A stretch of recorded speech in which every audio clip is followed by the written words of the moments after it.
সবাইকে ওয়েলকাম করছি আপনার প্রিয় শো টক উইথ নাহারে এবং সাথে আছি আমি হাসিনা আনসার নাহার, যেখানে আমরা কথা বলি সময়ের সেরা মানুষের সঙ্গে, শুনি তার জীবনের গল্প, জানি তার অভিজ্ঞতার কথা এবং খুঁজি ভবিষ্যতের পথ। প্রিয় দর্শক, প্রতি পর্বের মতো আজকেও আমাদের স্টুডিওতে একজন অতিথি আমন্ত্রিত আছেন। তিনি পেশায় সহকারী পরিচালক, বাংলাদেশ বেতার, এবং তিনি আশিকুর রহমান। তো দর্শক, আমরা চলে যাই আশিকুর রহমানের কাছে। কেমন আছেন ভাইয়া? আলহামদুলিল্লাহ, ভালো আছি আপা। আপনি কেমন আছেন? আমি তো খুবই ভালো আছি, কারণ আশিক ভাই আমাদের সাথে আছে। আর আমাদের শ্রোতারা, দর্শকরা কেমন আছে?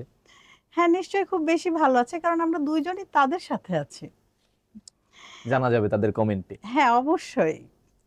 আমাদের সাথে থেকে আপনাদের কেমন লাগে আমাদের অনুষ্ঠানের পরে অবশ্যই কমেন্ট বক্সে জানাবেন। আচ্ছা ভাইয়া, আপনার জন্ম, বেড়ে ওঠা, পড়ালেখা কোথায়? জন্ম, বেড়ে ওঠা, পড়ালেখা, আমি মূলত মুকসুদপুরে জন্মেছি। মুকসুদপুর হচ্ছে গোপালগঞ্জ জেলার একটা উপজেলা। আচ্ছা। এটা ঢাকা থেকে যাওয়ার পথে যে সুন্দর হাইওয়েটা আছে, হাইওয়ের যে ফুলের মতো যে জায়গাটা, ভাঙ্গা মোড়, এখান থেকে একটু সামনেই, অর্থাৎ ফরিদপুর এবং গোপালগঞ্জের বর্ডারে মুকসুদপুর উপজেলা। এখানেই আমার জন্ম, বেড়ে ওঠাও এখানেই, আমাদের পড়ালেখাটাও এখানেই। প্রাথমিক পড়েছি আমাদের কিন্ডারগার্টেন স্কুল ছিল সেখানে। এরপরে মুকসুদপুর উপজেলার সবচেয়ে বিখ্যাত যে স্কুল সাবের মিয়া জসিমউদ্দিন উচ্চ বিদ্যালয়, সেখানে স্কুল শেষ করেছি।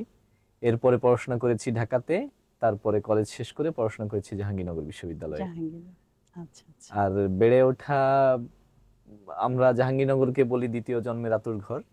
আমাদের বেড়ে ওঠা মুকসুদপুরে যেমন একটা গ্রুমিং হয়েছে, জাহাঙ্গীরনগরের গ্রুমিং হয়েছে। মানে অনেক কিছু শিখেছেন বিশ্ববিদ্যালয়ে। হ্যাঁ, সেটা তো আছে, এছাড়াও মানে জ্ঞান ছাড়াও আউট নলেজও অনেক পেয়েছেন। সেটা পরিবেশ, পরিস্থিতি, বন্ধু থাকা, সব একসাথে মিলে আমরা অনেক কিছু শিখি। জাহাঙ্গীরনগরের পরিবেশটা একটু অন্যরকম, পরিবেশ প্রিয় হয়ে যায় সবাই ওখানে। তো আসলে বেতারে আসার চিন্তাটা কিভাবে আসলো? বা এটা তো প্রথম যখন পড়াশোনাটাও রেজাল্ট মোটামুটি ভালো ছিল অনার্স মাস্টার্সে, এরপরে দ্রুত বিয়ে করতে হবে চিন্তা করি, দ্রুত জব খোঁজা, না হলে হয়তো দেশে থাকা হতো না। চলে যেতাম হয়তো শীত প্রধান কোনো দেশে, জিওলজি পড়াশোনা করেছি, ভূতাত্ত্বিক বিজ্ঞানে।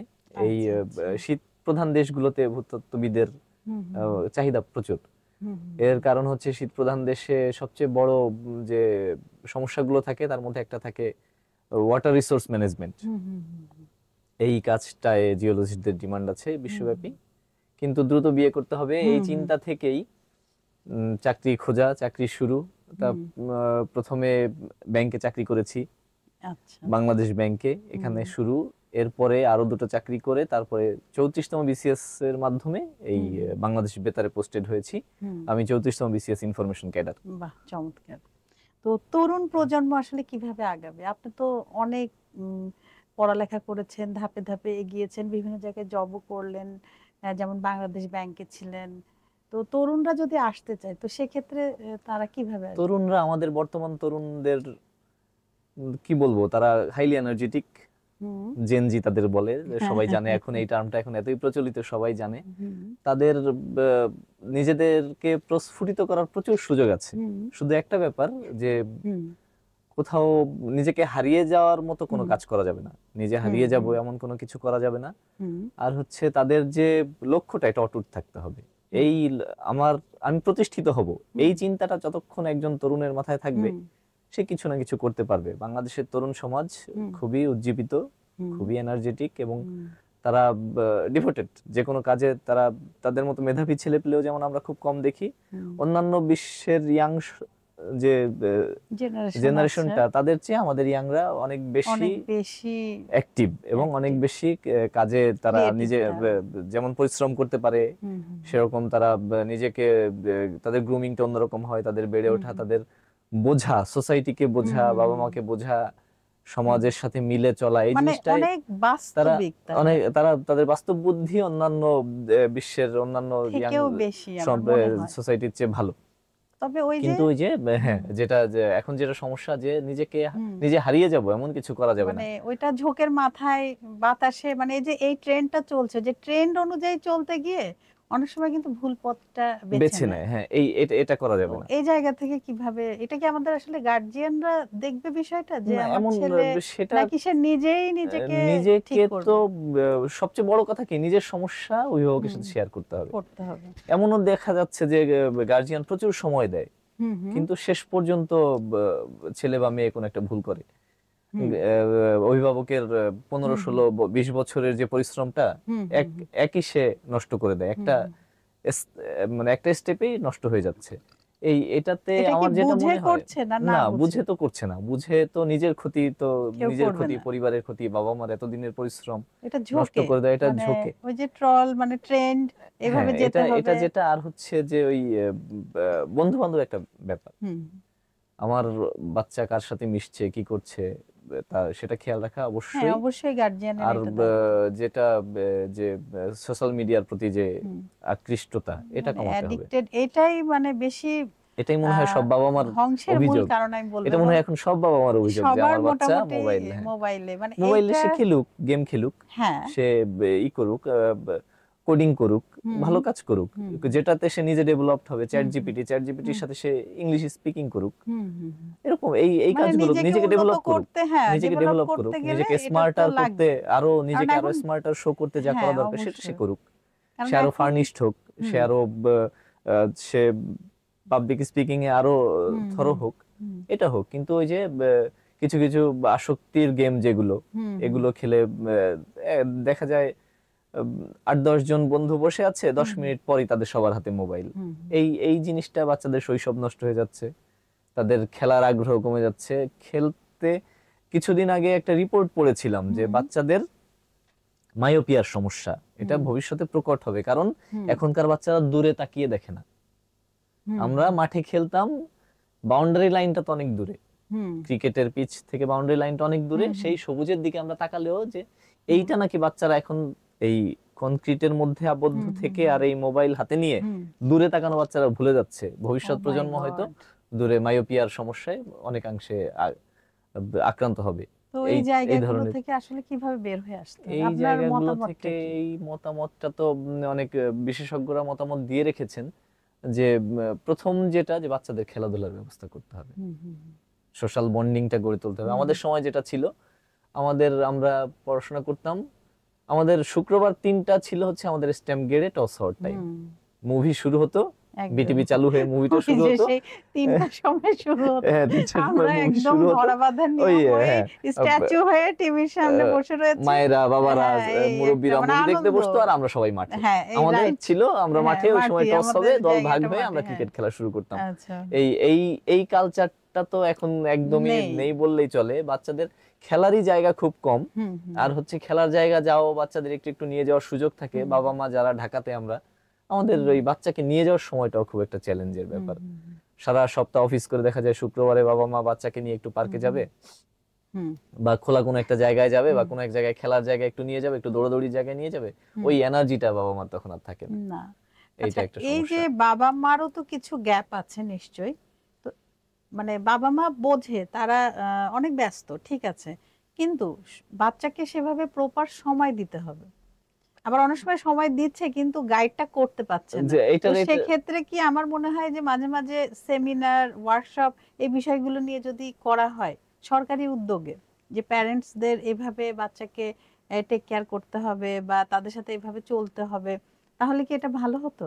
এটা আপনার মতামত কি? সবাইকে কানেকশনে রাখা তো অবশ্যই ভালো একটা হুম ব্যাপার, হুম কিন্তু তার চেয়েও যেটা বড় ব্যাপার মনে হয় যে বাবা মার সোশ্যাল মিডিয়া আসক্তিও কিন্তু এখন অনেক। হ্যাঁ, এমন হচ্ছে যে এটাও ছেলে একটা পাশে ব্যাপার। পড়ছে, মা বসে আছে ঠিকই কিন্তু তার হাতে মোবাইল। হুম। তার হাতে মোবাইল থাকা তো বাচ্চাকে ও আসক্ত তো করছে। ওইটাও তো সে শিখছে, সে যে তার দেখছে যে মা হ্যাঁ, বাবা যেটা করবে সে তো তার কনসেন্ট্রেশনটা সারাদিন তো তো সে ওটাই দেখছে, সো তার তার ব্রেনেও কনসেন্ট্রেশনটা তো ওইটাই হ্যাঁ, আছে। তার কনসেন্ট্রেশনটা তো হুম পুরোপুরি বাচ্চার দিকে নেই। হুম হুম এই ব্যাপারগুলো মনে হয় খেয়াল রাখা দরকার। হুম বাবা মার প্যারেন্টিংটা তো আসলে খুব টাফ একটা জব। হুম হুম এই দিকগুলো খেয়াল রেখে বাচ্চাকে যদি আদর্শ সময় দেওয়া যায়, হুম হুম বাচ্চার সাথে বই পড়ুন, বাচ্চার সাথে হুম বাচ্চার সাথে লেখালেখির প্রতিযোগিতা করুন, হুম ছবি হুম আঁকায় সাহায্য হুম করুন, কাটাকাটি করুন। হুম হুম এসব করলে বাচ্চা একটু অন্যরকম হবে আশা আমাদের করা যায়। সময় কিন্তু অনেক ধরনের খেলা ছিল, তাই না? যদি ছেলেবেলায় ফিরে যাই তাহলে আপনার এমন কোন স্মৃতি আছে যেটা মনে পড়লে মনটা ভালো হয়ে যায়, আবারও মনে হয় যে ইস যদি চলে যেতে পারতাম সেই ছেলেবেলায়? এমন কিছু ছেলেবেলার স্মৃতি আমাদের সাথে এখন শেয়ার তো করুন। এমন একটা বয়সে এসে দাঁড়িয়েছি, জীবনের মাঝ বয়স, তাও ছেলেবেলার প্রতিটা দিনই এখন মনে হয় খুব মজার ছিল। হুম। ছেলেবেলায় লাফ দিয়ে পানির মধ্যে পড়তাম, সাঁতরাতাম। আপনি কি কি একটা ডান পিঠে ছিলেন? হ্যাঁ একটু বলতে পারেন, দুষ্টু না? ডান পিঠে ছিলাম। ডান পিঠে ছিলাম, খেলাধুলা করতাম। হুম। তারপরে আহ, কিন্তু বাবা মায়ের বাধ্যও ছিলেন। হ্যাঁ, পড়াশোনাটা ঠিক ছিল আমাদের। হুম। আর যাই থাকুক, এই একটা ব্যাপার যে আমরা পড়ালেখাটা ভালো ছিল। পড়ালেখার জন্য কাউকে কখনো পেছন বি- পেছন দাবলাতে হয়নি বিরক্ত যে পড় পড় করেননি। পড়। আচ্ছা। নিজেদের তাগিদেই পড়ালেখাটা করেছি। হুম হুম উপরওয়ালার ইচ্ছা, ভাগ্য হুম সহায় ছিল, হুম হুম। সব দিক সহায় ছিল, বাবা মার সাপোর্ট এবং ছিল। তখন কিন্তু একটা ব্যাপার ছিল যে সন্ধ্যার আগে বাসায় ফিরতে এটা হবে এটা কমন ছিল। এবং ওই মাগরিবের আজান বই মানে, যেন হাতে থাকে। মাগরিবের আজান মানে বাসায় মানে ঢোকো, আর হাত পা যাই ধোও, হোক, হাত হ্যাঁ, মুখ হাত মুখ ধুয়ে ধুয়ে বাস টেবিলে বই বসে নিয়ে যাও। বসতে এটা হবে। একদমই কমন এটা মানে ছিল। এটা কম্পালসারি আমাদের ছিল। জেনারেশনের মনে হয় হ্যাঁ, সবারই একদম এরকমই বাধ্যতামূলকই ছিল যে বাধ্যতামূলকই সন্ধ্যার ছিল। পরে তুমি বাইরে থাকতে পারবে না, না, আর সন্ধ্যার পরে বই হাতে হ্যাঁ, ছাড়া থাকতে পারবে না। একদম। এটা একটা। আর ওই ছেলেবেলার যে জিনিসগুলো সবচেয়ে মজার মনে হয় যে আমাদের, হুম। আমি যে যে মাঠটায় আমরা খেলতাম ওটাকে আমরা হুম। বলতাম গাছ মাঠ। গাছ মাঠ। হ্যাঁ, কারণ আচ্ছা, ওইখানে অনেক গাছ ছিল। হ্যাঁ, কোন একটা সময়ে ওইখানে বনায়নের উদ্দেশ্যে আচ্ছা। একদম সারি ধরে ধরে গাছ হুম লাগাই হুম দেওয়া হলো। আমরা হুম ওই আগে যেখানে খেলতাম ওই জায়গায় খেলতাম, কিন্তু হুম এখন গাছে ভরা। গাছে আহ, ভরা। মাঝখানে আমরা ক্রিকেটের হুম। পিচ বানিয়ে খেলতাম। আচ্ছা। তো ওইখানে খেলার ফাঁকে পাশে একটা আম গাছ ছিল, হুম আমরা আম হুম গাছে হুম। উঠে বসে থাকতাম ও, বৈশাখে। আম গাছে হ্যাঁ, উঠতেন? আমরা আম গাছটা বেশি বড় ছিল না, আমরা বন্ধুরা উঠে, মোটা মোটা ডাল আচ্ছা, ছিল, এক এক এমন ডালে কি এক এক করে হয়েছে বসে থাকতাম। বাসায় বাবা অনেক কাঁচা আম এনেছে কিন্তু আপনার ওই পাশের বাড়ির ওই আম গাছের ওই আমটাই আপনাকে খেতে হবে, মানে এই আম রেখে আপনি চলে গেলেন ওখানে ঢিল ছোড়া? এগুলো এগুলো কি করতাম, হয়েছে? খুব বেশি হতো না মানে এটা। হালকা ফুলকা হয়েছে হ্যাঁ হ্যাঁ, নাকি? এটা সুযোগ পেতেন না নাকি? ওই বিষয়টা কেমন? না, ওই সংস্কৃতিটা, অন্যের গাছের আম পেড়ে ফাঁকা করে ফেলবে এই সংস্কৃতিটা ছিল না, না। আমরা ফাঁকা না, মানে এটা একটা আনন্দ। হ্যাঁ হ্যাঁ, সব চাইলে চাইলে মহল্লার পাওয়া যেত। বাচ্চারা মিলে চাইলে আবার যখন ধরেন অনেক ঝড় বৃষ্টি হচ্ছে, নিজের বাসায় কিন্তু আম গাছ আছে, বাট আমি ওই আম কুড়ানোর জন্য বন্ধুদের সাথে আবার দৌড় দিয়ে, যাচ্ছি, হ্যাঁ, হ্যাঁ, দৌড় দিয়ে। উম, এটার মজাই কিন্তু এটার আলাদা মজাই ছিল। আলাদা। হ্যাঁ, তো আর সেই অভিজ্ঞতাগুলো কি আছে? হ্যাঁ, অভিজ্ঞতাগুলো হ্যাঁ, আছে, এগুলো করেছেন? এগুলো করেছি। আর হচ্ছে আর যেটা ছিল যে বাসার সাথে একটা পুকুর ছিল। আচ্ছা। বৈশাখে পুকুরের পানি অনেক কমে যেত। হুম আমাদের বুক সমান পানি হতো বা গলা সমান পানি হতো। হুম। ওইটাতে আমরা বল নিয়ে খেলতাম, ফিকে বল আচ্ছা লাগানো, আচ্ছা, হ্যাঁ। আর পানিতে ডুব দিয়ে দূরে চলে যাওয়া। হুম হুম হুম। আমরা বলতাম বোম বাস্টিং, বোম খেলার নাম বাস্টিং। ছিল। এগুলো নিজেরাই দিয়েছেন এই না? নাম ছিল, হ্যাঁ, ছোটবেলা থেকে দেওয়া দেওয়া নাম। এই আচ্ছা। ওইটাতে খেলতে খেলতে খেলতে চোখ এক সময় লাল হয়ে যেত, ঘোলা দেখতাম, হুম হুম ঠিক মতো দেখা যেত না, তাও কেউ উঠতে চাইতো না। হুম। পরে দেখা যেত কারো অভিভাবক এসে ঘাট ধরে উঠাই নিয়ে যাচ্ছে, তখন সবাই উঠতাম। এই এই স্মৃতিগুলো এই খুব টানে। স্মৃতিগুলো হ্যাঁ, ছিল। আরেকটা হচ্ছে মজার স্মৃতি আছে ছোটবেলার। আমরা যখন 6-7-এ উঠলাম সবাই, তখন হুম এক এক করে বন্ধুরা সাইকেল কেনা শুরু করলাম। হুম 6-7 উঠলে বাবা মা, আমার বন্ধু সোহেলকে মা সাইকেল কিনে দিছে, আমাকে হুম। কিনে দাও। হ্যাঁ, আমাকে কিনে দিছে, এই মাসুদকে কিনে রফিককে দে, কিনে দাও। মাসুদকে কিনতে হবে। মাসুদকে এরকম, কিনলে হ্যাঁ, আমরা 10-12 জন বন্ধু মিলে সাইকেল চালাই স্কুলে যেতাম, সাইকেল মানে চালাই এটা একটা ফিরতাম। আনন্দ হ্যাঁ, ছিল। এটা একটা মিছিল আনন্দ। করতে করতে হ্যাঁ, যেতেন, আবার ওই সাইকেলের সময় হলো মিছিল। যে এখন যেটা হাইওয়েটা, হুম হাইওয়েটার হুম কাজ তখন কেবল শুরু হয়েছে। হুম। ওই হাইওয়ে দিয়ে আমরা সাইকেল চালিয়ে অনেক দূরে দূরে চলে যেতাম। ও, কখনো অ্যাক্সিডেন্ট হয়নি না? ছোটখাটো, ওই বড় ধরনের কোনো অ্যাক্সিডেন্ট হয়নি। হুম হুম। ছোট ছোটখাটো তো পড়ে হ্যাঁ, যায়, ওটা এই তো হয় ওই হয়। হয়, ওটা এ, পড়বেন উঠবেন, বাজারের মধ্যে পাকাপোক্ত চলতে যে হবেন। একজনের পায়ে ধাক্কা দিয়ে দিছি, ও, আরেকজনের গায়ের উপর তারপরে যেয়ে পড়ছে, সরি টরি এরকম। হ্যাঁ, বলছিলেন? এরকম সরি বলার ট্রেডিশন তো আমাদের সময় ছিল না। ওই ছিল সময় না? একটা বকা দিত, এই দেখে চালাবি না, এই একটা ও, বকা দিয়ে আচ্ছা, সেই আঙ্কেল শেষ। বা আন্টি যে থাকতো হুম, চলে যেত, আর চলে যেত। তেমন কিছু হতো না। হতো না। ওই সময় বাচ্চাদেরও এখনকার চেয়ে সবাই আপন ভাবে হুম, আদর করতো, আপন আদর ভেবে আদর করতো। করতো। হুম। তো আপনার যে বন্ধু বান্ধব ছিল তাদের সাথে কি এখনো যোগাযোগ আছে? হ্যাঁ, দেখা অবশ্যই। হয়? বন্ধু, স্কুলের বন্ধুর মতো বন্ধু তো আর হয় না। হয় না, হ্যাঁ। এটা তবে ওই কলেজের বন্ধুদের না কেমন যেন হারিয়ে ফেলেছি। ওই সময় সোশ্যাল মিডিয়া এত ছিল না, আমরা যখন কলেজে পড়েছি হুম তখন হুম। সবার কাছে ফোন ছিল না। এই কোনো কলেজের বন্ধুকে কি কোনো মেসেজ দিবেন? তাহলে আমাদের কিন্তু আহ, আহ, কালের দৈনিক কালের সমাজ আর 21শে সংবাদ.com এর হচ্ছে দর্শকদেরকে বলতে পারেন না, কোনো এক সময় যদি আপনার সেই বন্ধু আমাদের এই প্রোগ্রামটা দেখে, মেসেজটা পেয়ে যাবে। আমার আমি আমার 2 জন বন্ধুকে খোঁজার খুব চেষ্টা করি। হুম এক হচ্ছে স্কুলে 9-এ আমার সাথে পড়তো, চৈতি নামে একটা বান্ধবী আমাদের। হুম যখন আমরা 9 শেষ করে 10-এ উঠলাম তখন সে চলে গেল মাগুরাতে। এরপরে আর কখনোই তার সাথে আমার দেখা হয়নি। আচ্ছা। প্রায় 2 যুগ হয়ে যাচ্ছে, 24 বছরের কাছাকাছি হুম। তার সাথে আমার দেখা হয় না। এই বন্ধুকে কখনো মানে কোনোভাবেই খুঁজে বের করতে পারি নাই। অনেক চেষ্টা আচ্ছা। করেছি। আর হচ্ছে কলেজে আমি পড়েছি সরকারি বিজ্ঞান কলেজে হুম। তেজগাঁতে। হুম। কলেজে আমার 2 জন বন্ধু ছিল। একজন হলো হুম। কিবরিয়া, হুম। আরেকজন হচ্ছে সৈকত। হুম। এই 2 জন বন্ধুকে খুঁজে পাইনি। হুম। এই 3 জন বন্ধু যদি কখনো আমার এই ভিডিওটা দেখে থাকো, যোগাযোগ করার চেষ্টা করবে। আমি বাংলাদেশ বেতারে আগারগাঁওয়ে অফিস করি। চৈতি এবং কিবরিয়া এবং আর সৈকত। হচ্ছে সৈকত। আহ, আপনাদের কাছে মেসেজ দিল ভাইয়া, আপনাদেরকে অনেকদিন দেখে না, তিনি খুঁজে পাচ্ছেন না আপনাদের। যদি কখনো এই প্রোগ্রামটা আপনাদের সামনে আসে তাহলে অবশ্যই ভাইয়া কিন্তু ভাইয়ার ঠিকানাটা দিয়ে দিয়েছেন, আপনারা অবশ্যই যোগাযোগ করবেন। এবং ভাইয়া কিন্তু আপনাদেরকে অনেক মিস করে। উনি যখন কথাগুলো বলছিলেন আমি কিন্তু লক্ষ্য করেছি ওনার চোখটা একটু ছলছল হয়ে গেছিল, তার মানে তিনি ওই স্মৃতিতে চলে গিয়েছিলেন। সো যদি দেখা হয় কখনো, তো খুব সুন্দর একটা মুহূর্ত হবে আর আমার মনে আর হচ্ছে। আপা যে প্রশ্নটা করলেন বন্ধুদের সাথে দেখা হয় কিনা, হ্যাঁ এই গত শুক্রবারে আমরা একসাথে আড্ডা দিয়েছি। তাই? আমার স্কুলের ও বন্ধুরা এক আচ্ছা একজন আচ্ছা। এখন সবাই ব্যস্ত। তারা কি ঢাকায় আছেন? হ্যাঁ, অনেকেই ঢাকাতে আছে। অনেকেই, উত্তরা আচ্ছা। বেজ হুম বাসা হুম অনেকের, হুম অনেকেই চাকরি করেন, সবাই চাকরি হুম করেন। হুম ব্যবসায়ী আছে 2-4 জন। হুম। আমাদের ওই গ্রুপে মেসেজ হয় এই দিন ও এখানে আচ্ছা, আসছি। আপনাদের গ্রুপ আছে? হ্যাঁ, এই দিন বাহ, এখানে আসছি, দারুণ। কে কে পারিস চলে আসবি। চলে আসবি এই তখন। সর্বশেষ এই শুক্রবারে আমরা আগারগাঁয়ে বসে আড্ডা দিয়েছি। হুম হুম। মধ্যে কক্সবাজার যাওয়ার প্ল্যান হচ্ছিল, আচ্ছা। বানচাল হয়ে গেছে। হুম হুম হুম আহ, নানাবিধ কারণে বানচাল হয়ে গেছে। হুম হুম কয়েকজন সময় দিতে পারে নাই, বাচ্চার পরীক্ষা, এইটা হুম ওইটা, হুম হুম এইসব ইস্যুতে পরিবেশ সাপোর্ট করে নাই। হুম হুম এক বন্ধু ব্যবসার কাজে ইংল্যান্ড গেছে, এই হুম জন্য আরো হুম পিছায় গেছে। ইনশাল্লাহ বন্ধুরা মিলে দ্রুতই বড় একটা ট্যুর দিব। হুম হুম। এইটা আর হচ্ছে ভার্সিটির ফ্রেন্ড, মানে স্কুলের ফ্রেন্ড হচ্ছে আপন ভাইয়েদের মতো। আর একদম। হচ্ছে আর ভার্সিটির ফ্রেন্ডের মতো বিপদে পাশে দাঁড়ানো বন্ধু তার নাই। না, এদেরকে যে কোনো পাশের সময় বাড়ির ডাকলেই, লোক। হ্যাঁ, এদেরকে যে কোনো সময় ডাকলেই, যে কোনো বিপদে ডাকলেই, হুম হুম যে কোনো প্রয়োজনে নক করলে হুম সাথে হুম সাথে সাড়া পাওয়া যায়। এই শুধু এই কলেজের বন্ধুগুলো হারাই গেছে। হুম। কলেজ লাইফটা ছিল খুব অল্প সময়ের, হ্যাঁ একদম সেটাই। 18 মাস 19 মাস সময়ের। পড়েছি হুম সরকারি কলেজে, হুম হুম। গ্রাম থেকে উঠে আসা একটা ছেলে। শহরটা চিনতেই তো অনেক সময় লেগে একটু গেছে। সময় লাগে, নিজেকে সেট হ্যাঁ, করতেও তো সেটা সময় একটা। আর ওই লাগে। সবাই তো ওরকম বাইরে থেকে এসে এসে কলেজে পড়েছি। হুম কলেজটা ঢাকাতেই, হুম ম্যাক্সিমামই আমরা ছিলাম গ্রামের ছেলেপেলে। হুম হুম সরকারি কলেজ পড়েছি। ওই হুম হুম সবাই পরে জীবনের তাগিদে এক একজন এক এক দিকে চলে চলে গেছি। এবং গিয়েছে। ওই যোগাযোগটা ওইভাবে হাতে গোনা হয়নি। একদম 1-2% মানুষের তখন আমাদের মোবাইল ছিল। হুম হুম অভিভাবকদের হয়তো ছিল, কিন্তু হুম ওই দেওয়া নেওয়াটা আর হয়ে ওঠে নাই। হয়ে ওঠেনি।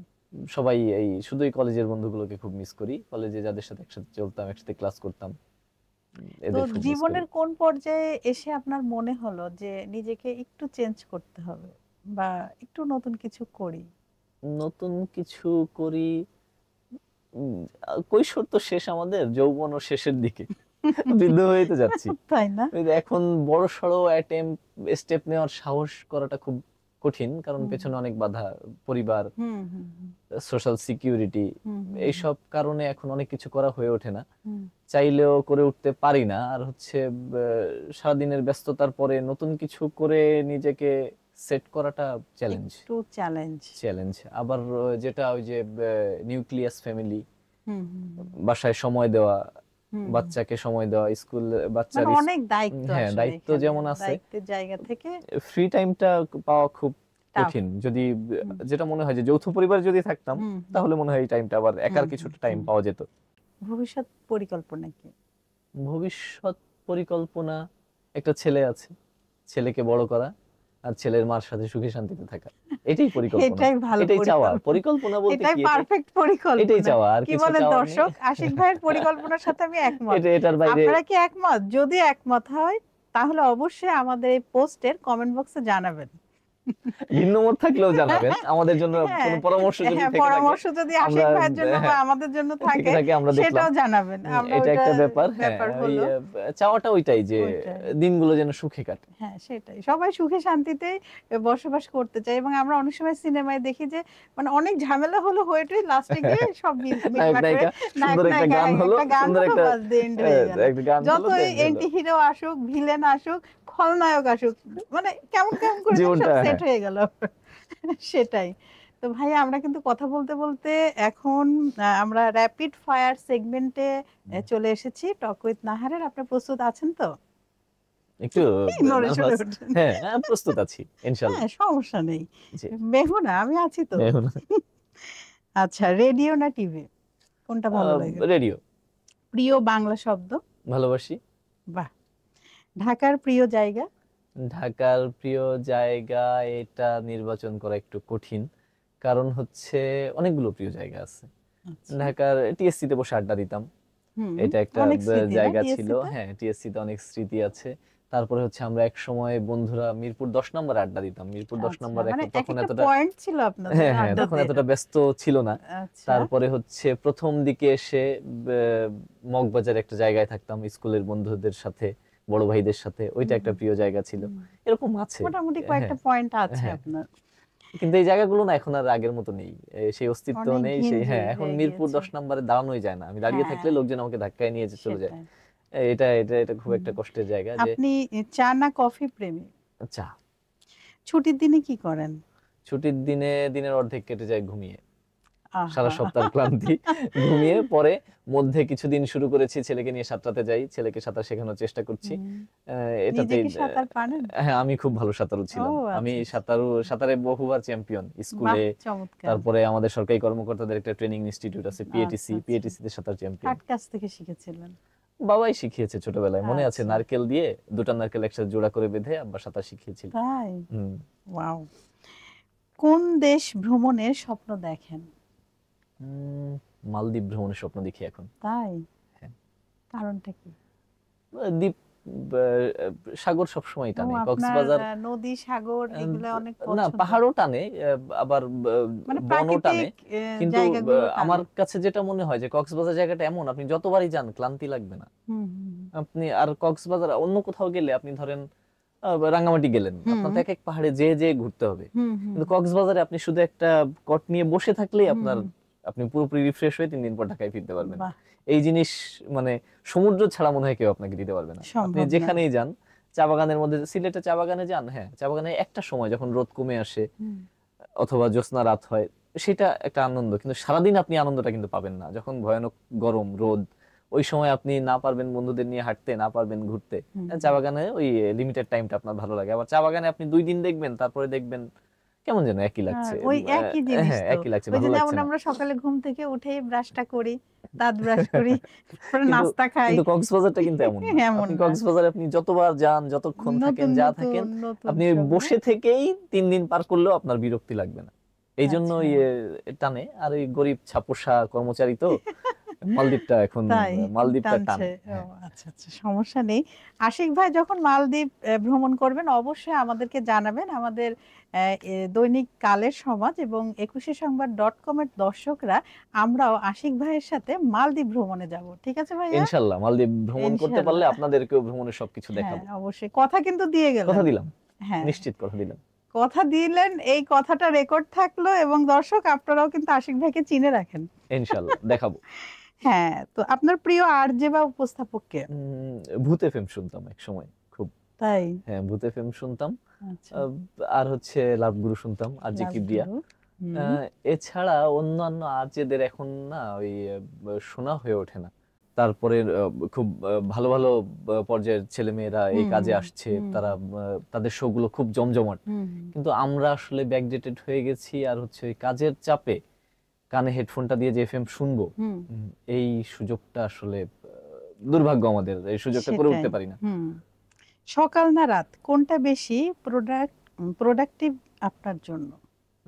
সকালটা খুব ভোরে উঠতে পারলে ১ম এই পরিবেশটা দেখে মনটা ভালো হয়ে যায় ১। দ্বিতীয়ত হচ্ছে সকালে উঠলে দিনটা অনেক বড় পাওয়া যায়।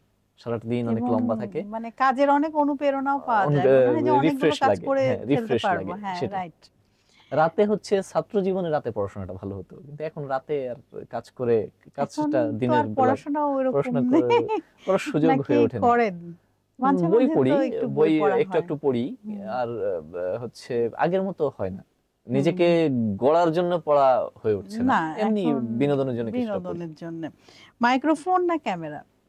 আসলে সত্যি বলতে কি দুটোই আমার প্রিয়। তাই? আমি আমি ছবি তুললে আমার বন্ধুরা পছন্দ করে। হুম, এটা একটা ব্যাপার।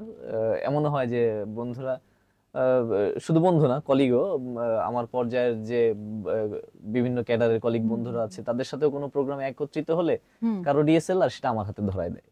এই জন্য আমার চেহারাও যেমন খারাপ, ছবিও কম। না না, কারণ আশিক ভাই হচ্ছে চেহারা কি খারাপ? দর্শক বলেন তো।